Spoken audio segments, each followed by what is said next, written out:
Salut et bienvenue sur Optimum Life, réveille ton potentiel. C'est une émission à la cool où à travers une discussion avec des experts de leur thématique, on progresse et on apprend pour optimiser notre vie. Et aujourd'hui, mon invité, c'est Mehmet Goul. Mehmet, c'est un coach avec qui j'ai la chance de me faire coacher. C'est quelqu'un de très punchy, quelqu'un de très dynamique. C'est quelqu'un avec beaucoup d'expérience. C'est un peu notre maître Yoda. T'as qu'à voir son discours derrière. Euh, j'ai invité Mehmet essentiellement, enfin, parce qu'il a beaucoup de choses en commun avec moi et je suis sûr qu'il a beaucoup apporté sur la partie mindset.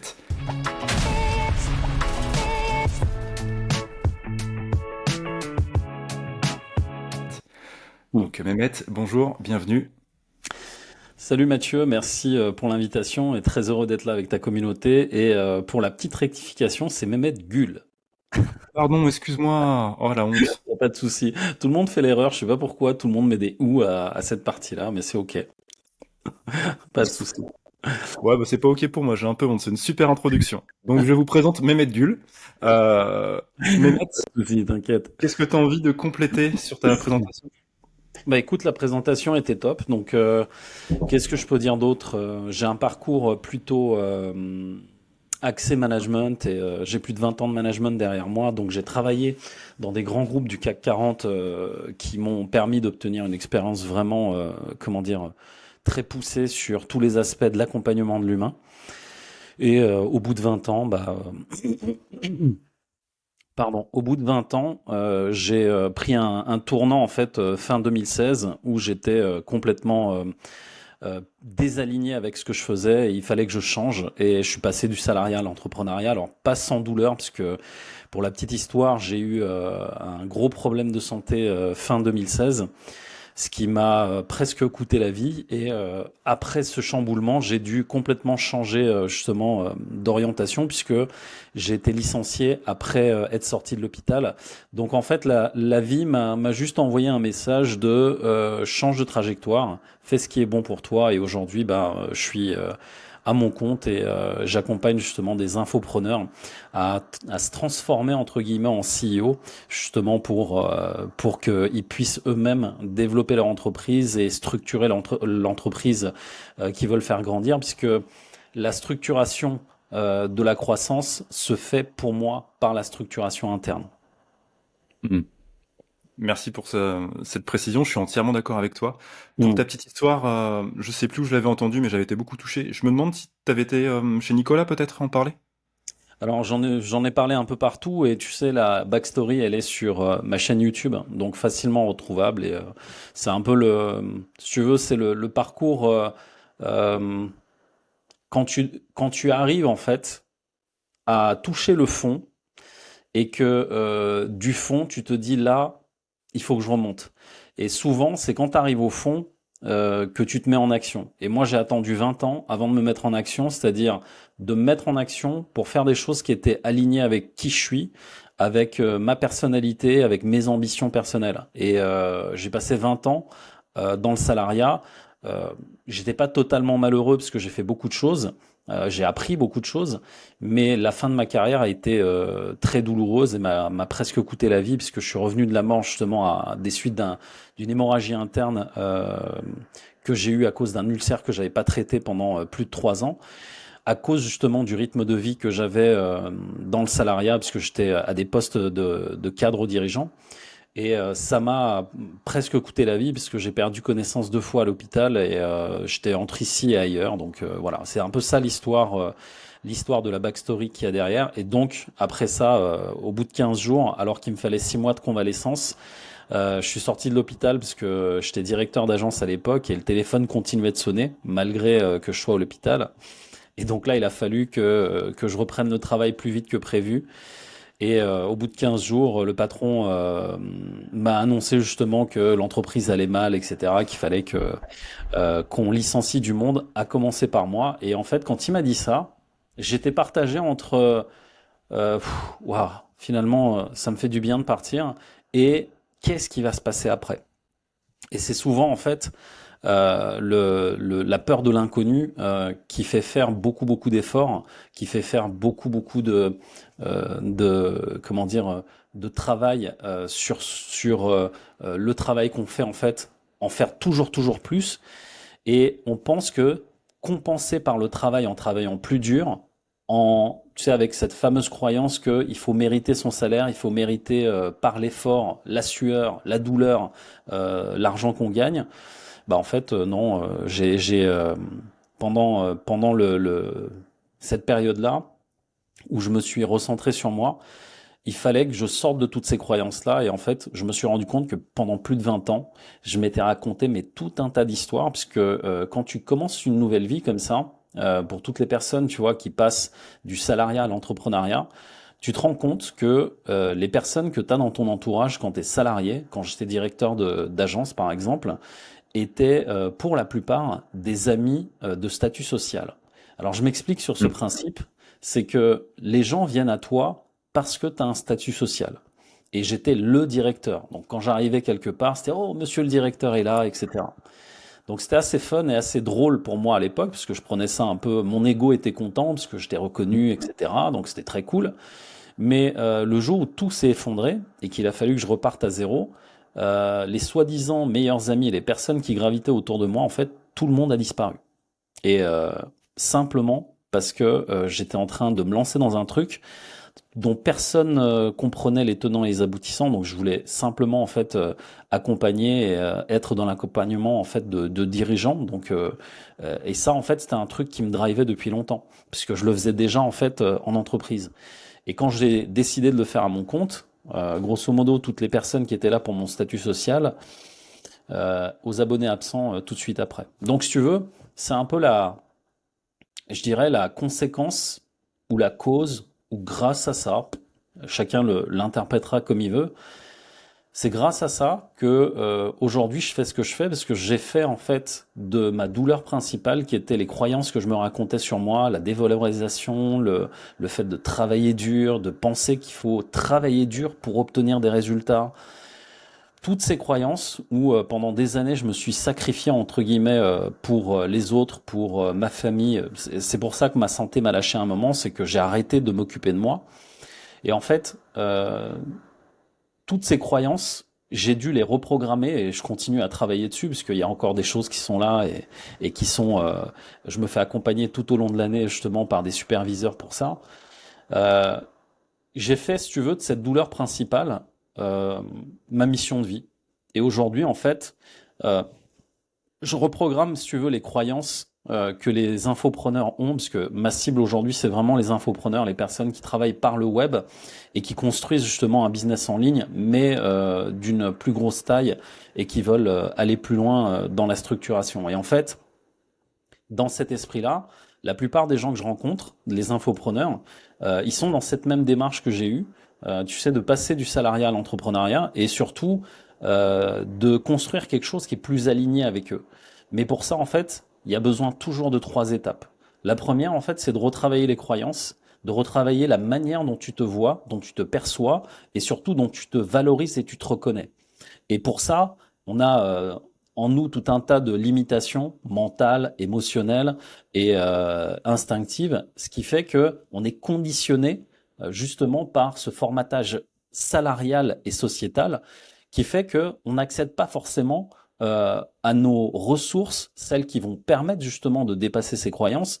Et c'est surtout là-dessus que je bosse en fait par la PNL et tous les outils que tu as cités en fait au début. Et donc dans l'idée, une fois que tu as reconnecté les croyances, une fois que tu as déprogrammé celles qui t'aident pas et tu as reprogrammé des croyances très aidantes qui sont là justement pour te donner accès à tes ressources, bah derrière en fait tout devient beaucoup plus simple et il faut aller sur la deuxième étape qui est la connaissance de soi. Justement pour voir où sont tes zones de génie, dans quoi tu es bon et dans quoi faut que tu progresses. Et ça, mais pour moi c'est la clé en fait, ces 2 étapes, c'est la clé si tu veux pour pouvoir avoir une entreprise pérenne. Mais force est de constater qu'encore aujourd'hui, il y a plein de gens qui se lancent en croyant que simplement en ayant une expertise, ça va suffire et derrière, ça va faire de l'argent. J'ai eu cette croyance aussi au départ pendant plus de 3 ans avant de me faire accompagner moi-même sur business, mindset, croyance, connaissance de soi. Simplement parce que tu ne peux pas avancer sans ça. Et au bout de la troisième étape, puisqu'une fois que tu as bossé tes croyances, tu as une meilleure connaissance de toi, et une fois que tu as tout ça, tu as une clarté, mais hyper claire sur qu'est-ce que tu es, ce que tu peux faire ou où tu peux aller. Et c'est là que la question, en fait, la dernière étape intervient, c'est le focus et le mindset. C'est-à-dire, où est-ce que j'emmène tout ça? Maintenant que je me connais mieux, maintenant que j'ai reprogrammé mes croyances, où est-ce que j'ai envie d'emmener tout ça pour en faire quoi? Au service de qui ou au service de quoi? Et c'est souvent là qu'on va parler de mission, vision, etc. Mais je travaille sur des choses beaucoup plus, tu sais, pratico-pratiques et logico-logiques dans la mesure où un objectif de vie, tu sais, c'est au départ motivé, et il faut pas se mentir là-dessus, par l'argent. Pourquoi? Parce que l'argent apporte une liberté. Et beaucoup de gens pensent encore que non, mais en fait, oui, je veux d'abord ça pour ma famille, pour ci, pour ça. Non, non. La première des choses, faut s'avouer à soi-même, je veux gagner de l'argent. D'abord pour moi, pour être bien, et ensuite pour concrétiser tous les projets que j'ai en tête pour l'avenir, pour, je sais pas moi, voyager, partir en famille ou construire une maison, peu importe ce que tu veux mettre derrière. Donc dans l'idée, c'est de travailler vraiment sur des indicateurs de performance qui vont permettre aux personnes d'être dans leur propre performance intérieure pour qu'elles se voient à l'extérieur dans leur entreprise. Et ça, c'est fondamental aujourd'hui puisque on est dans une époque où tout va extrêmement vite et encore plus sur l'infoprenariat et sur ce qui se passe sur les business en ligne. Donc c'est là où il y a non seulement je dirais un cap de vision et de palier à passer par rapport à tout ce qui se passe en ce moment, notamment par rapport à l'intelligence artificielle et à tout ce qu'on entend sur les réseaux, et de reconnecter à quelque chose d'essentiel qui est finalement la connexion humaine, puisque toute cette technologie ne peut fonctionner que s'il y a des humains qui sont connectés à eux-mêmes par leur identité, par leurs ressources, qui peut propulser tout ça, quoi. Donc voilà, je suis très bavard, alors quand je pars sur des monologues comme ça, faut pas hésiter à m'arrêter par contre. Non, je te laisse, c'était super intéressant. Ce que je voulais rajouter, c'est que là, tu parles vraiment pour les CEO, les infopreneurs, mais en fait, ça c'est vrai pour tout le monde. Euh, que moi, j'ai un boulot de manager à côté de mon activité de coach aussi, donc je sais ce que c'est que le travailler, le salariat, le travail, ça se mérite. Donc j'ai fait un peu les mêmes expériences que toi, mais à plus petites échelles. Et, euh, et ça, je me rends compte vraiment avec les échanges que j'ai avec les personnes que ce mindset de il faut travailler, la méritocratie, c'est vraiment un poison. Et il faut réussir à se dégager de ça. C'est, tu sais, comme tout poison, en fait, c'est le dosage. Mm. Rien n'est mauvais sauf dans l'excès. Et j'ai été excessif pendant plus de 20 ans parce que je partais le matin à 6 heures, mes enfants dormaient. Je revenais le soir à 21 heures ou 22 heures, mes enfants dormaient. Donc je voyais mes enfants, j'étais en mode intérimaire. C'est-à-dire j'arrivais à la maison, je repartais, j'arrivais, je repartais. Donc il y a un moment où en fait, si tu es pollué par ce genre de croyances, par la méritocratie, etc., je pense que chacune des, euh, des croyances qu'on a une utilité, que ce soit la méritocratie ou autre, à un moment ou à un autre, il y a un intérêt. Mais une fois que c'est poussé à l'extrême et qu'on est dans les excès qu'on connaît dans nos vies tu sais, salariales, parce que j'ai été 20 ans salarié, il n'y a pas que des mauvais côtés. Mais c'est quand tout ça est poussé à l'extrême que ça devient un poison. Et en fait, quand tu arrêtes de penser tu penses plus souvent au boulot, à qu'est-ce que tu vas faire le lendemain, plutôt que d'être connecté aux personnes quand tu arrives le soir, aux personnes qui t'aiment vraiment, qui te donnent finalement toutes les motivations et les raisons d'avancer dans ta vie, en fait, tu leur donnes que les miettes de toi, alors que de l'autre côté, tu vas donner la meilleure partie de ton temps, puisque là on parle clairement de temps, tu la donnes à des personnes finalement qui n'ont peut-être aucun lien avec toi, avec qui tu passes 80% de ton temps, donc au boulot, mais qui finalement, une fois rentrés chez toi, n'ont aucun lien avec toi et ne vont plus jamais penser à toi quand ils sont chez eux. Et donc dans l'idée, c'est comment tu te reconnectes à toi, comment tu te reconnectes à ce qui est important pour toi dans ta vie, que ce soit dans le perso ou dans le pro, et que tu réalignes en fait ta pensée, tes émotions, tes paroles et tes actes en lien avec ça. Et ça a été le chemin le plus difficile pour moi, parce que, comme je te disais, j'ai failli perdre la vie. Et tant que t'as pas compris, en fait, le schéma se répète. Et c'est une croyance qui est alimentée justement par nos métiers, hein. T'es dans le management, donc forcément tu diriges des gens. On te renvoie aussi de la reconnaissance ou pas. Donc il y a tout un tas de jeux sociaux et sociétal qui se jouent autour de ça. Et c'est peut-être ça qui nous maintient aussi parfois la tête sous l'eau et qui nous oblige parfois à aller dans des extrêmes. Et on revoit sur tu disais les notions de vision qu'on a de soi-même.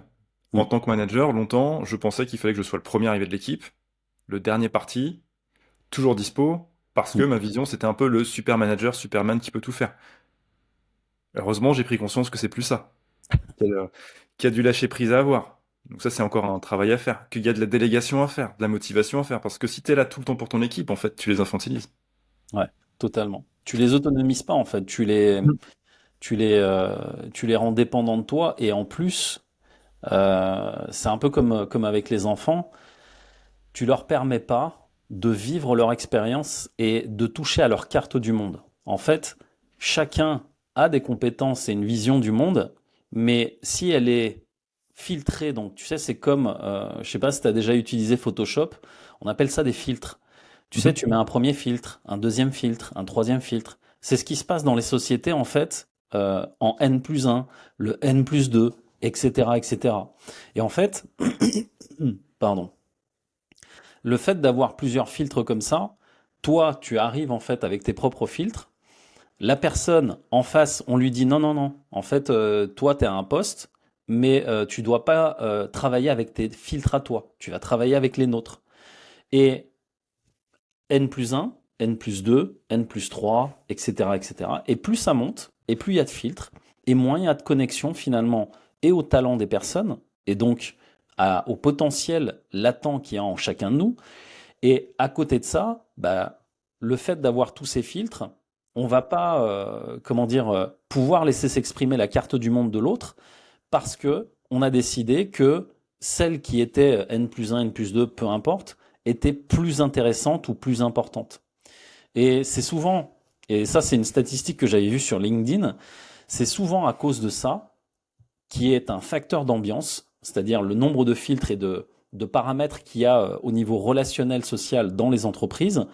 Il y avait une statistique qui disait que, tu sais, les millennials et les nouvelles générations étaient prêts à quitter un job à 77%. Il y avait un sondage sur des milliers de jeunes comme ça, en fait.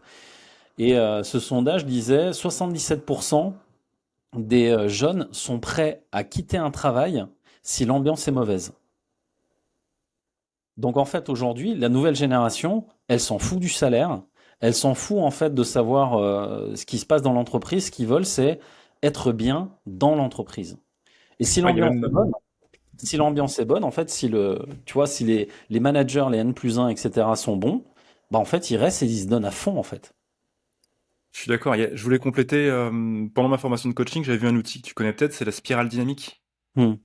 Et donc, on montrait que les milléniaux, au-dessus, sont montés à un niveau du monde encore plus haut que nous. Je pourrais mettre un lien sur ce qu'est la spirale dynamique. On n'a pas beaucoup de temps aujourd'hui, donc je vais pas trop ramener. Mais en fait, ils sont aujourd'hui à un... Et quel est mon apport à moi Hmm. dans ce monde? Quelle valeur ajoutée j'ai dedans? Et comment je me nourris moi aussi individuellement? On n'est plus dans il faut travailler pour son patron, Hmm. mais je vais dans une entreprise pour m'épanouir et apprendre des choses.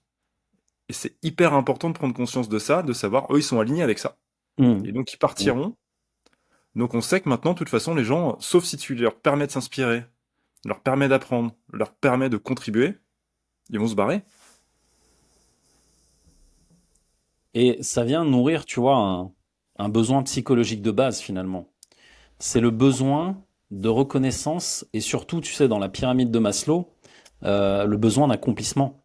Mhm. Aujourd'hui, si tu viens dans une boîte simplement pour un job alimentaire, et des jobs alimentaires, il y en a plein, selon le... Alors, il y a, pour les personnes qui sont intéressées par tout ça, vous tapez le grand reset sur Internet et vous allez trouver, en fait, il y a des jobs alimentaires qui vont disparaître. Il y a plein de boulots manuels d'ici 2030 à 2050 max. Il y a plein de boulots manuels, notamment dans la logistique, la restauration, plein d'endroits. C'est déjà en cours là avec McDo qui automatise tout par exemple ou Mhm.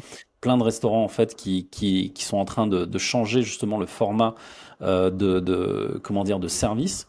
Il y a plein de boulots comme ça alimentaires qui vont disparaître. Et dans l'idée, c'est que le fait d'avoir des jobs justement où on va pas avoir seulement besoin de tes bras ou de ton énergie, euh, ça va devenir de plus en plus important de savoir si on s'épanouit ou pas quand on fait ce travail-là. Et si les machines, et c'est ce qui est en train d'arriver, les robots, les machines remplacent justement ces jobs alimentaires-là, les, les êtres humains, au sens large du terme, ils vont devoir non seulement, il y a encore plein d'autres jobs qui ne sont pas encore créés aujourd'hui, vont devoir justement trouver de nouveaux points d'équilibre, de motivation et d'accomplissement dans ces nouvelles technologies et dans cette nouvelle phase du monde. Et si tout ça n'est pas nourri justement par une clarté intérieure, par une connaissance de soi intérieure et profonde, ben en fait, les futures générations, on peut avoir ça comme on l'a eu dans la génération, tu sais, c'était la génération, on appelle ça la génération sacrifiée, c'est la génération Y qui a vécu les crises du Golfe, les crises économiques et le boom des divorces en France. Cette génération Y, en fait, est une génération sacrifiée parce que c'est la génération qui a subi le plus de traumatismes, que ce soit extérieur ou intérieur. Intérieur dans le cocon familial et sociétal, et social aussi, et extérieur au niveau mondial où il y a eu des crises un peu comme la Covid qu'on a vécu ces dernières années.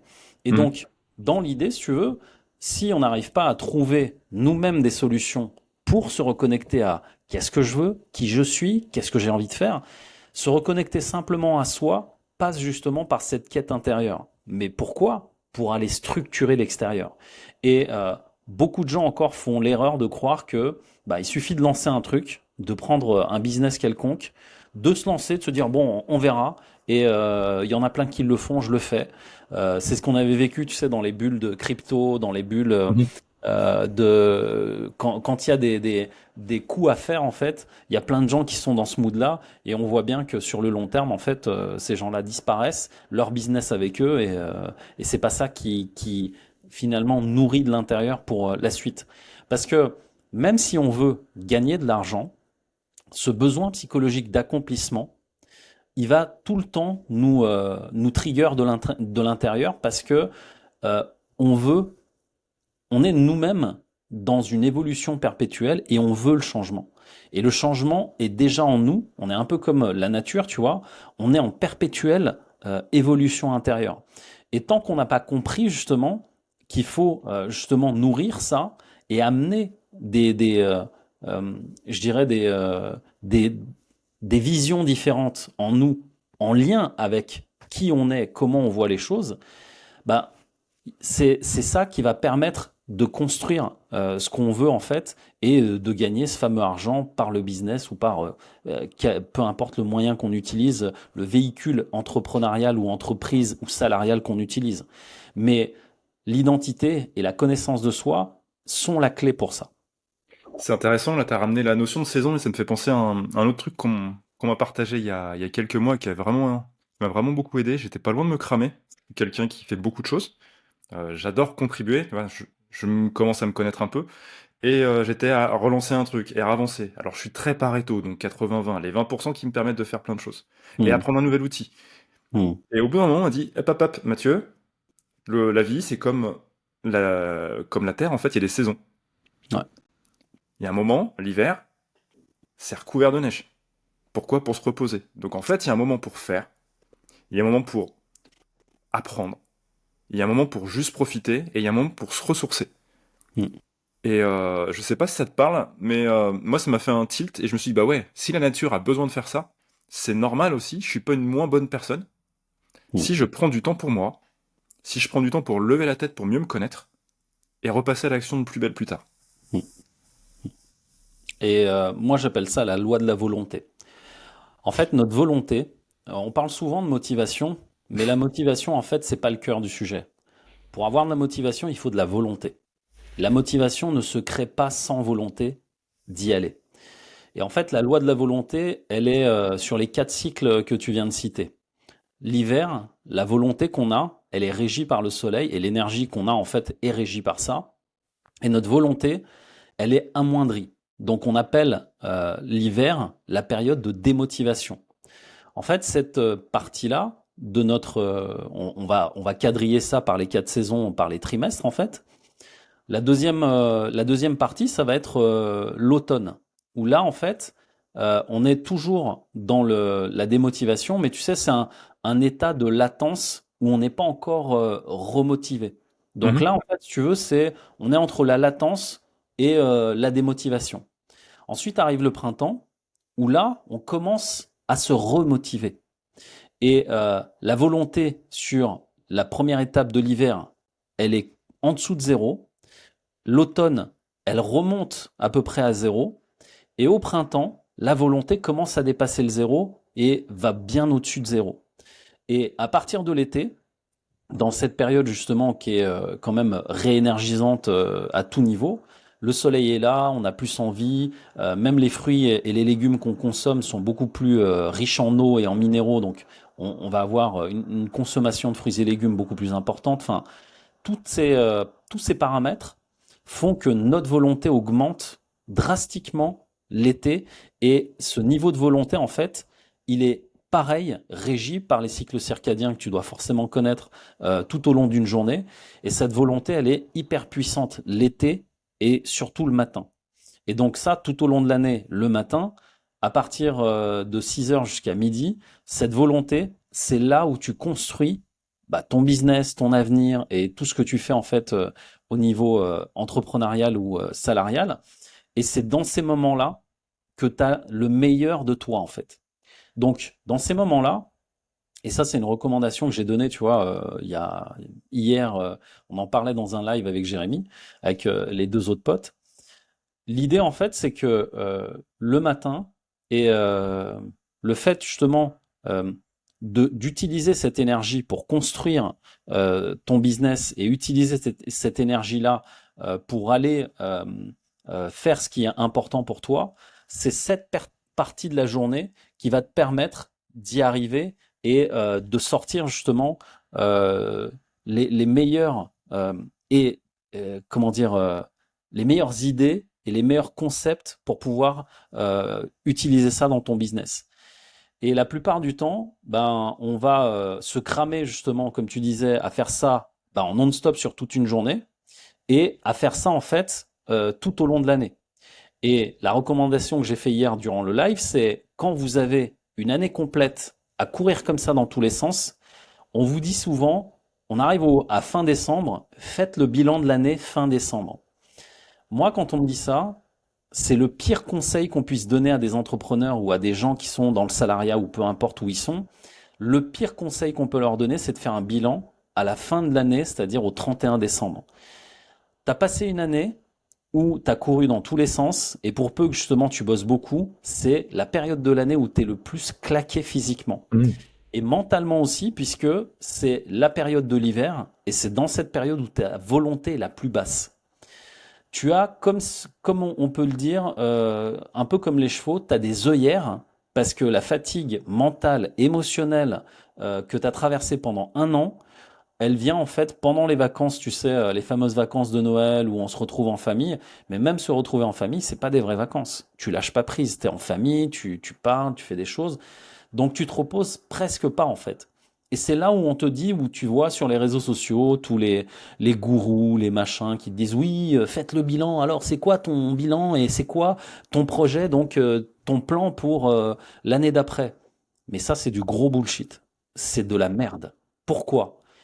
À cette période de l'année, c'est la période où tu vas être vraiment, en termes d'énergie et de volonté, l'énergie dans les chaussettes. Et c'est là où tu as le plus besoin justement de lâcher prise sur le mental, l'émotionnel, partout.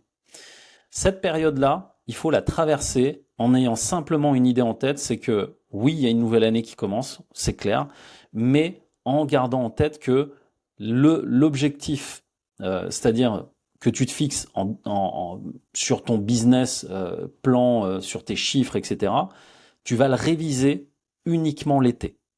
Et l'été, ça veut dire juin, juillet, août.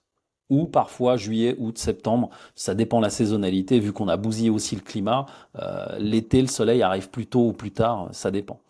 Et en fait, la volonté, on va aller la chercher en termes d'énergie au plus haut, justement durant le mois de juillet et août, parce que ces périodes-là sont riches en termes d'énergie, en termes de ressourcement et de clarté mentale, émotionnelle, qui va te permettre justement de prendre les bonnes décisions, d'avoir le bon focus, d'avoir la bonne volonté, la bonne énergie pour y arriver. Mais tu fais ça au mois de décembre. À part ta fatigue et ton ressenti et tout ce que tu vis tout au long de l'année, tu n'auras rien d'autre. Et Ouais. pour l'expérimenter maintenant depuis 7 ans, je peux te dire que je revois tout mon business juillet et août. Et c'est grâce à ça que chaque année, d'année en année, à mon rythme, je dis pas que je suis le meilleur à faire des chiffres, des scores énormes, mais à mon rythme, mon business évolue de façon certaine, mais en étant totalement aligné avec. Ouais, c'est super intéressant ce que tu dis. Ça me fait penser à d'autres trucs. Alors déjà, c'est vrai que les vacances de Noël, c'est les pires vacances en termes de ressourcement. Tu offrir les cadeaux, courir voir les amis, la famille, tu fais de la route, t'es crevé quand tu reviens.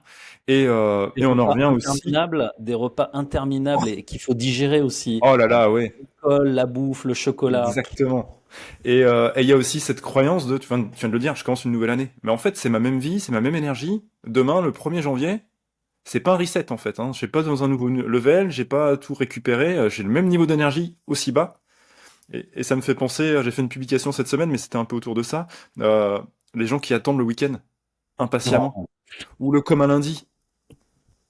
Ah mais putain, c'est pas possible en fait. Le lundi, t'es le même que le dimanche. bah ouais, Sors de cette prison, change de mindset. C'est croyance. pas magique. Ouais, c'est ça. Et ça, je pense que c'est un des premiers trucs à aller détecter et combattre si on veut essayer de retrouver de l'énergie. Mm. C'est trouver déjà un travail sur lequel tu es aligné, une activité Ouais. sur laquelle tu es aligné pour que ce soit pas Mm. comme un lundi, encore un lundi, vivement ce soir. Et Waouh. puis faire les choses, tu me disais, saisonnalité de la journée aussi, Bah ouais. les Bah choses ouais. importantes quand tu as de l'énergie, quoi. Ah ouais, carrément. Carrément. Et ça, c'est la croyance du lundi. Alors, comment ça va? Oh, comme un Oh, lundi, quoi. Oh, putain. Mon j'adore Dieu. la casser celle-là. Mon Dieu. Et c'est comment un lundi pour toi? Bah ouais. Et on est tellement, tu vois, formaté. On nous a tellement mis des ancrages comme celui-là dans ce monde salarial que aujourd'hui, en fait, si tu devais repartir de zéro, moi, c'est une question que je me pose assez régulièrement quand je me démotive, que ma volonté baisse. Je me dis, imagine si aujourd'hui tout s'arrête et que tu doives retourner dans le salariat. Et Mhm. là, je me dis, mais attends, euh, si je retourne dans le salariat, qu'est-ce qui se passe? Et en fait, avec le niveau de conscience, évidemment, et toute l'expérience que j'ai aujourd'hui, je partirai pas de zéro, ça c'est certain. Mais est-ce que j'aurais envie de vivre, tu vois, de revenir dans ces croyances-là, de revivre tout ce que j'ai vécu? En tout cas, c'est pas un truc que je me souhaite, parce que j'ai envie d'aller faire bien plus d'autres choses, mais surtout par rapport à l'état d'esprit que ça me redonne. À chaque fois que j'y pense, les croyances dont on vient de parler me font baisser ma volonté. Tu sais, c'est Mhm. vraiment un shift en fait. Dans ma tête, il y a une espèce de... Ça descend comme ça, et je me dis, mais comment c'est possible? Et tout ça, c'est les ancrages que je me suis fait pendant plus de 20 ans à vivre des situations, à entendre, tu vois, comme un lundi, à entendre des croyances comme ça, qui créent finalement des ancrages en nous et qui naturellement s'impriment dans le muscle. Parce que, tu le sais très bien, tu es coach sportif, si tu veux que le muscle apparaisse, tu dois travailler dessus. Bah, les croyances, c'est la même chose en fait. C'est ce qui donne la forme de ta vie, passe par la forme de tes croyances. Et parle-moi de tes croyances et je te dirai la forme que va prendre ta vie. Et en fait, chaque fois que je me connecte à ça, le niveau de volonté, d'énergie, de tout, il descend comme ça, mais drastiquement, quoi. Donc, travaillez bien vos croyances et ça vous donnera une nouvelle vision pour votre vie. Ouais, c'est hyper fort ce que tu dis. Alors, je rectifie, je suis pas coach sportif, même si j'adore le mouvement et que je suis Non, mais pas mauvais je sais là-dedans. que tu t'y connais bien dans Ouais, le tout à sujet, fait. c'est pour Je ça. rectifie pour les gens qui me découvriraient. Ça me fait penser aussi ce que tu dis, c'est si tu reviens dans le monde de l'entreprise, tu Mm. reviens avec des personnes qui ont le mindset du salarié. Et donc, comme on est aussi la moyenne des 5 personnes autour de soi, bah forcément, on vient décroître aussi autour de ça, quoi. Ouais, ouais. Et c'est pas, comment dire, je préfère le dire aussi, hein, j'ai rien contre le monde salarial, j'ai rien contre tout ça. C'est juste qu'aujourd'hui, avec l'expérience et le niveau de conscience que j'ai, euh, je suis plus aligné avec tout ça, c'est tout. Voilà. Et pendant 20 ans, j'y ai bossé, j'y ai appris énormément, j'ai rencontré des gens extraordinaires, beaucoup de gens qui m'ont propulsé, d'autres qui m'ont tiré vers le bas. Et on a besoin des deux. C'est-à-dire, on a besoin des gens qui nous tirent vers le bas pour comprendre qu'en fait, c'est pas là qu'on veut aller. Et plus on le comprend, et plus on se réaligne justement avec ce dont on a besoin. Donc, rien n'est ni mal, ni mauvais, ni bien. Tout est une expérience. Et ça, si tu veux, tu vois, le niveau de recul, quand je dis ça aujourd'hui, j'étais beaucoup plus réactif avant, quand j'étais dans le monde du salariat. Là, aujourd'hui, je dis ça avec beaucoup de détachement et de recul, mais c'est un gros travail et je sais que chacun a un parcours justement et un travail là-dessus à son rythme. Donc, Ouais, tout est bien, quoi. Tout est OK. et je suis d'accord avec toi. Moi, je suis encore salarié et je suis très très bien dans le salariat aussi. Il y a plein de choses qui me plaisent et qui m'épanouissent. Donc, je fais les deux, entrepreneuriat et salariat. Mm. Il y a des avantages et des inconvénients, donc c'est vraiment cool. Donc, j'ai rien contre ça aussi. Je vous invite pas à partir dans l'entrepreneuriat, etc., hein. Mm. Juste, par contre, se poser les questions de qu'est-ce qui est juste pour vous, qui est-ce que vous avez envie de devenir et qu'est-ce que vous voulez en faire, quoi. Alors, Mehmet, je vais faire le maître du temps parce que tu m'as dit que tu avais des empêchements et tu as accepté de me donner du temps. Allez, on a encore 5 minutes et après, c'est bon. Alors, et ben justement pour ces 5 minutes, qu'est-ce que tu aimerais que les gens retiennent? Euh, Bah, tu sais quoi, pour les 5 dernières minutes, on va leur faire deux cadeaux. Le premier, en fait, c'est le cadeau que je donne en fait à tous les entrepreneurs, toutes les personnes en tout cas qui rêvent de se lancer dans l'entrepreneuriat. C'est les trois piliers de la croissance d'une entreprise, selon moi, et évidemment c'est ma carte du monde, mais c'est une carte du monde qui va se vérifier en tout cas dans les faits et dans les actions. Les trois piliers de la croissance, en fait, c'est le premier, c'est coûte que coûte, quand tu montes une entreprise, c'est défendre les intérêts de l'entreprise. Ça veut dire quoi? Ça veut dire que si tu te lances dans l'entrepreneuriat ou si tu es même salarié, chacune de tes actions doit être orientée sur comment je peux défendre les intérêts de l'entreprise. Et à partir de là, tu vas construire un état d'esprit qui est toujours axé et orienté solution en direction des résultats de l'entreprise. Et donc, dans l'idée, si tu défends les intérêts de l'entreprise, tu vas, à chaque fois que tu vas mettre une action en place, te poser la question de est-ce que je le fais pour moi ou pour l'entreprise? Ce qui se passe aujourd'hui, c'est que une majorité d'entrepreneurs que je rencontre pensent encore que parce qu'ils sont auto-entrepreneurs ou infopreneurs ou ils ont une entreprise, ils se disent mon entreprise c'est moi, c'est mon bébé, etc. Non, non, c'est pas ça. Une entreprise, c'est un véhicule qui te permet de faire des choses. Et ce véhicule, en fait, il a un mécanisme de fonctionnement que tu dois comprendre. Et le premier à comprendre, c'est que chaque fois que tu fais quelque chose, tu le fais soit dans l'intérêt de l'entreprise, soit pour défendre l'entreprise. Et donc, l'intérêt de l'entreprise passe justement par toutes les actions que tu mets au niveau marketing, communication, ce que tu veux. Et tout ça participe à défendre les intérêts de l'entreprise. Et souvent, je l'ai eu en fait avec j'ai déjà vécu le cas avec des entreprises où il y avait des associés, par exemple. Les associés, quand ils sont ensemble, ils rentrent dans des mini-guéguerres, tu sais, d'ego. Oui, mais moi j'ai décidé que, oui, mais c'est moi qui décide de ça, mais c'est pas toi et machin. T'as aussi ça au niveau management et tu sais, dans les niveaux hiérarchiques, N+1, N+2, oui, mais c'est pas son rôle et blablabla. En fait, pour éviter tout ça, pour mettre tout le monde d'accord, c'est de dire c'est quoi l'intérêt de l'entreprise dans tout ça. Et en fait, défendre l'intérêt de l'entreprise, c'est ça. C'est de remettre la balle au centre en disant c'est quoi le mieux pour la boîte. Et quand tu fais ça et que ta boussole et ton orientation n'est basée que là-dessus, tu te perdras jamais. Ensuite, le deuxième point le plus important, c'est avoir l'obsession de ses objectifs. L'obsession, c'est un mot qui est très proche de l'amour. En fait, quand tu es amoureux de quelqu'un, tu penses à cette personne nuit et jour. Eh ben, tes objectifs, ça doit être la même chose. Si chaque mois, t'es pas obsédé, chaque jour, chaque fois que tu te lèves, t'es pas obsédé par ce que tu fais, c'est que tu fais pas la bonne chose. C'est que tu fais pas la chose avec laquelle tu te sens mais aligné à 400%, tu pourrais te lever à 4 heures du matin pour faire ça. Et en fait, tant que tu n'as pas cette obsession, c'est que tu n'as pas encore trouvé la chose qui te fait le plus vibrer. Et le troisième point, qui va être fondamental aussi, c'est le canal de communication. Là, en fait, c'est l'outil et le moyen avec lequel tu vas communiquer, mais en premier avec toi. Tu vois ce que je t'ai dit sur connaissance de soi, croyance, mindset, focus, tout ça, en fait, c'est la première chose que tu dois bosser sur toi pour pouvoir emmener les deux premiers, l'intérêt de l'entreprise et justement l'obsession des objectifs au plus haut niveau.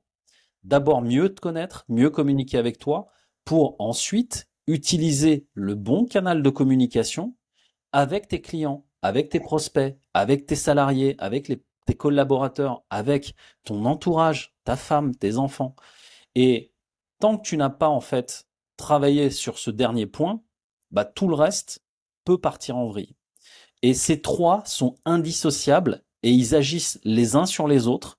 Quand tu perds si tu perds le repère de la boussole de l'intérêt de l'entreprise, avoir l'obsession des objectifs ne va te servir à rien. Pareil, si tu utilises un canal de communication merdique avec tes équipes ou tu ne passes pas les bons messages marketing à tes prospects et tes clients, tu n'as aucune chance d'atteindre tes objectifs et donc les intérêts de l'entreprise sont mis à mal. Et l'interconnexion de ces trois points font la réussite de tous les entrepreneurs que je connais aujourd'hui. Et c'est là-dessus, sur ces trois axes-là, que vous devez bosser le plus quand vous lancez un business ou quand vous êtes salarié, peu importe ce que vous faites. Vous pouvez utiliser ça aussi dans votre sphère personnelle en mettant justement ça en perspective à votre vie perso aussi. Tu me fais penser au Start With Why de Simon Sinek. Alors ouais, c'est Le ça. cercle d'or, donc on a tendance à partir sur du quoi, sur des choses, du faire, alors qu'en fait, il faut commencer sur le quoi, pourquoi je fais les choses, Mm. et donc sans aller chercher forcément la partie purement intrinsèque, etc., mais même pour l'entreprise. C'est quoi l'intérêt de l'entreprise? Pourquoi je fais les choses? Et au fur et à mesure, ça va se découler de manière cohérente. Et tu vois, moi j'ai plus une approche PNL, puisque le Why, j'ai lu son livre aussi. Et dans l'idée, si tu veux, c'est plus de regarder la pyramide d'identité. Et là, on parle du niveau les niveaux de conscience et d'alignement de Dilts. Donc ça, c'est Mhm. la pyramide de Dilts. Vous regarderez sur Internet. On appelle ça l'alignement des niveaux logiques. Et dans l'idée, c'est l'identité en fait, c'est-à-dire ton rôle sur cette terre. Il sert qui ou il sert quoi? Et en fait, quand tu as cette réponse, tu structures en fait par ces trois points-là, tu es sûr de jamais te perdre parce que c'est une boussole. Et avec cette boussole, tu es sûr d'atteindre tes objectifs. Et le deuxième outil que je voulais vous donner avant de partir, c'est la base, et je commence souvent par ça, c'est les croyances. Et on me dit souvent, mais comment on fait pour reprogrammer une croyance ou pour sortir d'une croyance? T'as pas un outil qui permet de n'importe quel problème de croyance que tu as ou de problème de conflit que tu as avec quelqu'un, avec toi-même, avec les autres, avec ta boîte, avec peu importe. Est-ce qu'il n'y a pas un outil qui permet ça? En fait, cet outil, je l'ai mis au point au fur et à mesure et c'est un outil que je donne dans mes accompagnements à tous mes clients. C'est le filtre à particules et que tu connais déjà parce que je t'en ai déjà parlé aussi. Et cet outil, en fait, c'est un outil de clarification mentale et émotionnelle en trois étapes. La première étape, c'est trois étapes, en fait, trois questions. La première étape, c'est vous vivez une situation compliquée, un truc merdique. Posez-vous toujours cette première question. Qu'est-ce qui dépend de moi?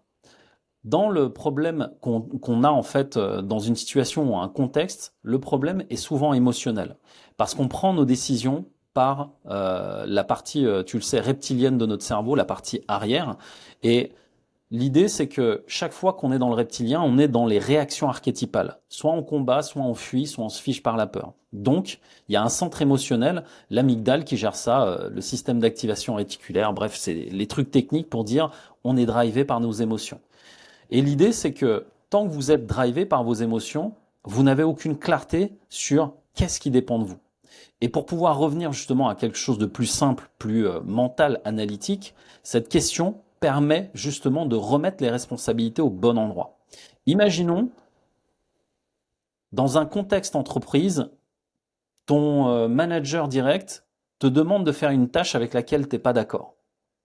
En fait, dans cette situation, il te donne un ordre direct de le faire, alors que toi, tu trouves que l'ordre est complètement stupide et qui va à l'encontre des intérêts de l'entreprise.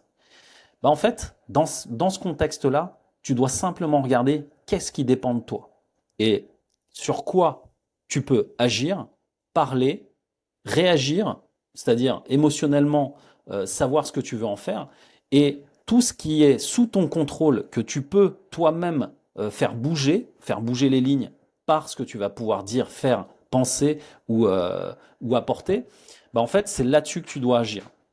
Et souvent, ce qui se passe, c'est que on reste dans notre mental ou dans nos émotions parce qu'on est heurté par le conflit qu'on vient de vivre avec cette personne. Deuxième question, ça va être qu'est-ce qui ne dépend pas de moi? Bah en fait, encore une fois, ce qui dépend pas de moi, c'est comment la personne en face va réagir à ce que je vais dire, comment est-ce qu'elle va penser, c'est-à-dire qu'est-ce qu'elle va penser de moi, peu importe en fait, tout ce qui est hors contrôle, tout ce qui ne dépend pas de moi, je m'en occupe pas et je laisse ça à la personne et donc je lui rends sa responsabilité de garder en fait ce qu'elle a en elle pour elle. Et à partir de là, la troisième question, et c'est là-dessus que je m'arrêterai, la troisième question c'est qu'est-ce qu'il y a de bon à prendre et à apprendre dans ce que je vis ici et maintenant? Et cette question, elle est fondamentale puisque chacune des situations que vous vivez n'est ni bonne ni mauvaise. Le bon, le mauvais, le positif, le négatif est une interprétation subjective d'une situation que vous vivez et qui est uniquement un prisme personnel à chacun. Ce qui fait que chaque fois que vous vivez une situation, si tous les deux on part au cinéma aujourd'hui et qu'on va voir un film d'horreur, bah peut-être que toi tu vas pas être heurté et que moi en fait quand je vais voir le film d'horreur, je vais fermer les yeux et ça va me faire peur. Bah en fait toute notre vie, elle est comme ça. Elle est drivée par des situations subjectives auxquelles on réagit de façon subjective et cette expérience, à l'intérieur de chaque expérience, moi j'aime bien dire qu'il y a une sagesse et une leçon à en tirer. Donc, qu'est-ce qu'il y a de bon à prendre et à apprendre? C'est où est la leçon que je dois en tirer. Et la deuxième partie de cette phrase, c'est qu'est-ce qu'il y a de bon à prendre et à apprendre ici et maintenant? Le ici et maintenant est hyper important. Pourquoi? Parce que ici et maintenant, c'est se connecter au moment présent pour sortir justement des histoires qu'on se raconte. Parce que si vous vivez ce conflit, c'est qu'à un moment donné, vous êtes trop resté à l'intérieur, dans votre tête, dans vos émotions ou vos instincts, et à force de rester dans votre tête ou dans vos émotions, vous n'arrivez plus à être dans le moment présent. Pourquoi? Parce que le passé est une douleur que vous allez raviver par les histoires que vous vous racontez. Soit vous êtes dans la douleur d'une histoire passée, soit vous êtes dans l'anxiété d'un futur qui n'est pas encore arrivé. Et pour le coup, vous n'êtes pas encore ici et maintenant. Et le ici et maintenant, c'est ce qui crée justement le momentum qui va permettre de résoudre le conflit, ce que vous vivez, la situation ou le contexte que vous vivez. Et ces trois questions, elles permettent de clarifier ça instantanément, à condition d'être connecté au moment présent, ici et maintenant. Cool, Mehmet. Je voulais rajouter, si vous vivez un conflit, pour compléter là-dessus, effectivement, c'est que vous êtes en train, un de vous, en fait, est en train d'essayer d'imposer sa vision, sa carte du monde à l'autre. Mm. Donc, pour désamorcer un conflit, acceptez, en fait, la vision, la carte du monde de l'autre, ne cherchez pas à la mettre en confrontation, et après, revenez sur du factuel. Effectivement, ce qui est sous votre contrôle, vous n'avez pas le contrôle d'imposer votre vision du monde aux autres. On peut aller creuser sur la manière de dire les choses avec, par exemple, la CNV, la communication non violente, mais ce sera l'occasion d'en parler sur une prochaine fois, parce que sinon je vais te garder toute la matinée. Mehmet, si on veut te retrouver, qu'est-ce qu'on fait? Alors très simplement sur LinkedIn, c'est là où j'ai mis tout mon focus cette année et je vais être encore de plus en plus actif dans les mois qui suivent. J'ai toujours ma chaîne YouTube, il y a plus de 300 vidéos, plein de contenu pour les personnes qui veulent en savoir plus sur ce que je fais, comment je le fais, la PNL, etc. Instagram aussi, et c'est les trois canaux que je privilégie en tout cas pour le moment, et c'est là où ils peuvent retrouver en fait tout ce que je fais actuellement. Je vais mettre tout ça en description de la vidéo. Merci beaucoup. Moi, j'ai envie d'inviter toutes les personnes qui auront regardé là à nous mettre un commentaire justement sur leurs derniers apprentissages sur les derniers conflits. Et j'aimerais bien en fait, parce que moi j'ai vraiment un goût de trop peu, que vous mettiez en commentaire ce que vous aimeriez qu'on refasse avec Mehmet si jamais il arrive à nous redégager un petit peu de temps pour échanger avec nous. Merci, vraiment, c'était un pur plaisir et oui, je m'engage à revenir. Oui, oui, Ah oui. génial. Avec, Mettez des avec, commentaires. Mettez des avec commentaires, tabassez tout ça. promis. Merci beaucoup Mehmet, je te souhaite une excellente journée Merci à toi, Mathieu. et bonne journée tout le monde. Ciao. Merci, bonne journée à tous.